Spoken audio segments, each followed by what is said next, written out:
Hey fragrance lovers, welcome to my YouTube channel. My name is CeeChronicles. Please subscribe, like, share and comment, and do follow me on Instagram as well. I go by the name CeeChronicles there as well. I'm doing part 2 of Middle Eastern perfumes that I feel are a straight up clone or dupe for most designer fragrances.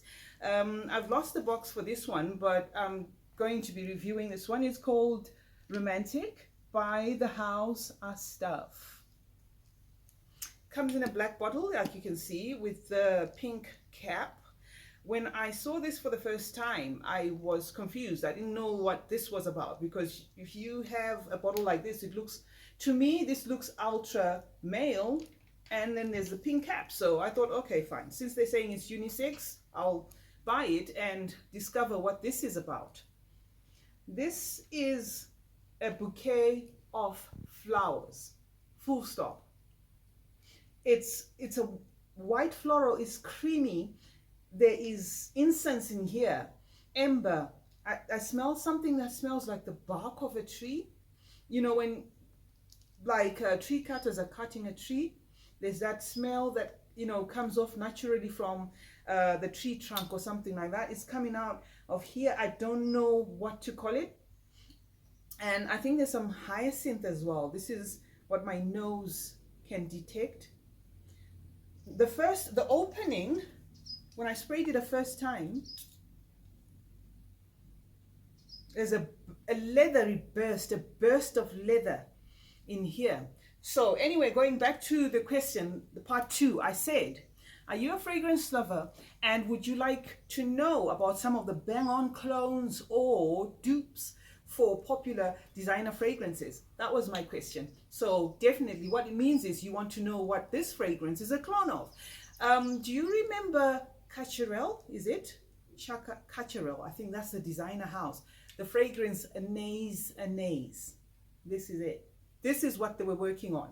This to me is straight up Anais Anais. Why I knew of this is not that I've got Anais Anais in my collection, but Anais Anais was a staple for me when I was around 16 or so, because I just loved fragrances. I used to mix up all sorts of flowers and anything just to make sure that I smelled nice all the time. You know, I created concoctions of lemon as, you know, roll-ons and stuff like that, because, you know, at that age, you can't afford so many fragrances. You've got this passion, you love fragrance, but you can't afford it at that age. So I remember when I bought Anais Anais, after saving for it for a very long time, I just loved it. To me, it was a prized possession. This fragrance is a cocktail of flowers, straight up flowers. Imagine on a summer afternoon, walking just after the rain has fallen down, and all these flowers are giving up this aroma. This is it. You know, so for some, they can say it's very cloying. You know, imagine when you mix that with a lot of heat. But if you love Anais Anais, like I said, this is it. Romantic by Asdaaf. They nailed it. And I kind of get it now. When I saw this pink top, like I said, when you look at the black bottle, you're thinking, what's up with that? What is this?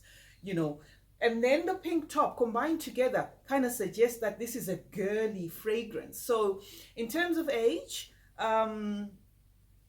if my daughter was about 16, I can see her liking this, even though she doesn't like floral scents.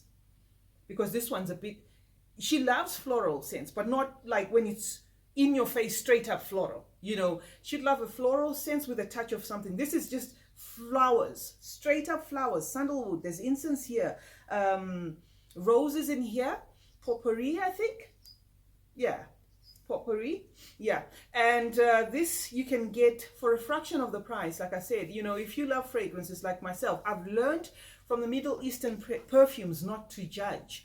I used to be one of those people that, you know, like I said, I usually pair price with value, you know. So anytime I'd see a fragrance on the low side, I'll think, there must be something wrong. It's probably going to be that alcohol burst, you know, with all this synthetic thing going on in it. But no, with the Arabic fragrances, for some reason, some of them are even better than the ones they're trying to duplicate, believe it or not. So I learned from this experience, especially with the Arabic fragrances. I can't say, you know, some of these names, because some of them you can, you know, this is straight up nonsense. But this, you know, the Arabic fragrances, they make them in such a way that if you look at the price and then you look at what you get, it actually doesn't tally to a certain extent, because this is definitely worth more than what they're charging for on this one. I know Anais is on the affordable side, but still this one is way more affordable, and I think Asdaaf did a very good job with this one. I love this fragrance, and would I buy it again? Definitely. If I was to finish this, I'll definitely buy it, you know, because it's one of those that on an evening, on a cold evening or summer but not too hot, you know, I don't mind smelling like this. There's this creaminess, you know, that keeps it a bit subtle. It's very long lasting. It leaves a trail, and I would say this is beast mode. Without a doubt, this is definitely beast mode. So I hope you liked my part 2. I will leave the names of the fragrances that I'm talking about in the description box below, so that if you want to buy them and try them yourself, you can go ahead and do so.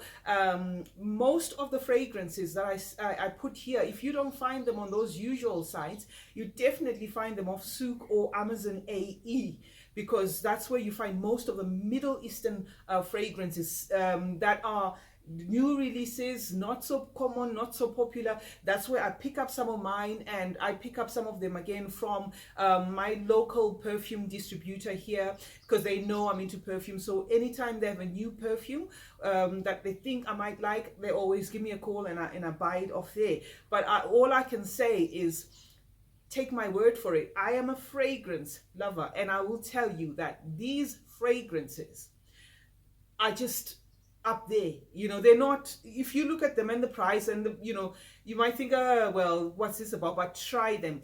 Is this a safe blind buy? Definitely it's a safe blind buy, but I would find out from the person I'm buying it for whether they like floral fragrances, because this one is a bit on the ouch floral side. It's not just floral, it's like a cocktail, roses, white flowers, everything there mixed together. Then you pound them together, and then you have this, and then you tone it down and you keep it stable with this, with the ember, and you tone it down with some of these things, and but then it comes out beautifully. If you know Anais, you probably know what I'm talking about. Age, if I didn't say that before, I said it's 16 plus, because I remember, you know, smelling some ladies that smelled like Anais that were way older than me. So I guess this is probably one of those fragrances that, you know, anyone can spray it, you know, from 16 and above. They'll definitely love this. Thank you very much for joining me for the part 2 of fragrances that are a bang on clone to designer fragrances. I hope you enjoyed this section. Stay tuned for the part 3 of these videos that I'm putting out this week. Thank you very much for watching me. Do subscribe, turn on your notifications so that you know anytime I am going to put out a video, or anytime I put out a video. Comment, like, share, subscribe, and remember guys, smelling good is a form of good manners. Cheers.